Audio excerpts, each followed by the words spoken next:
किनारे अयोध्या नाम का एक सुंदर राज्य था।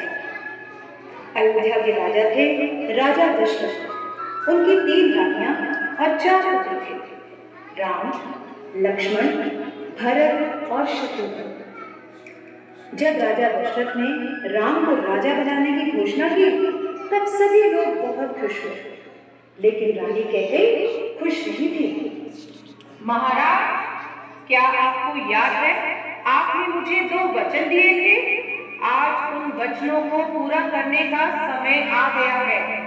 मेरा पुत्र भरत राजा बने और राम 14 वर्ष की वनवास को जाए।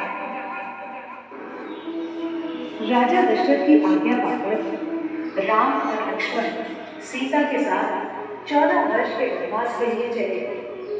पंचवटी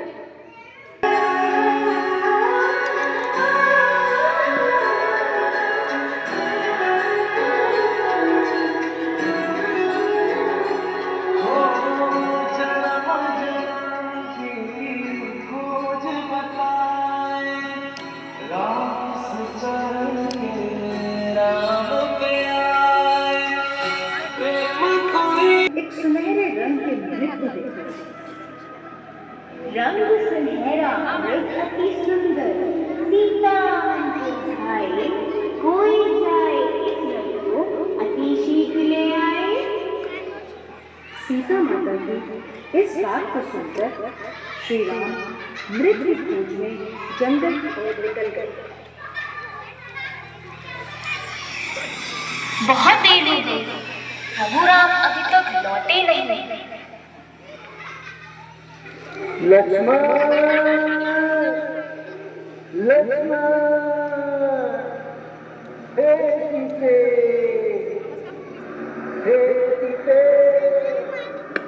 लक्ष्मण, लक्ष्मण देखो, प्रभु तुम्हें अपनी सहायता के लिए पुकार रहे हैं। हे माते, ये मुझे किसी मायावी शक्ति का कार्य लग रहा है। आप चिंतित ना हो, भैया जल्दी घर लौट आएंगे। नहीं लक्ष्मण, मेरी आज्ञा का पालन करो। जाओ, प्रभु को तुम्हारी सहायता की आवश्यकता है। ठीक है माते, किंतु आप इस लक्ष्मण रेखा को पार नहीं करना। किंतु आप इस लक्ष्मण रेखा को पार नहीं करना। रावण को ज्ञान था कि वो लक्ष्मण रेखा को पार नहीं कर सकता और सीता माता को उठाकर ले गया। इसलिए उसने साधु बनने का ढोंग रचा और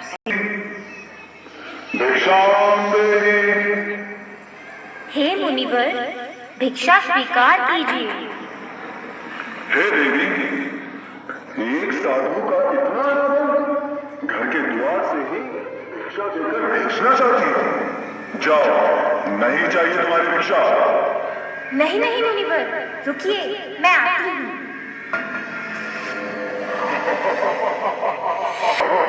बचाओ, बचाओ, बचाओ, भैया लक्ष्मण, प्रभु राम, बचाओ, बचाओ, हे नाथ, मुझे बचाओ।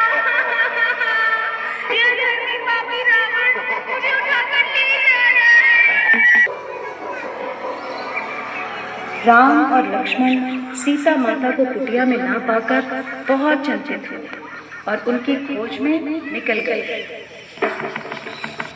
श्री राम, लक्ष्मण और हनुमान ने लंका पर चढ़ाई कर दी और राम और रावण का युद्ध हुआ, जिसमें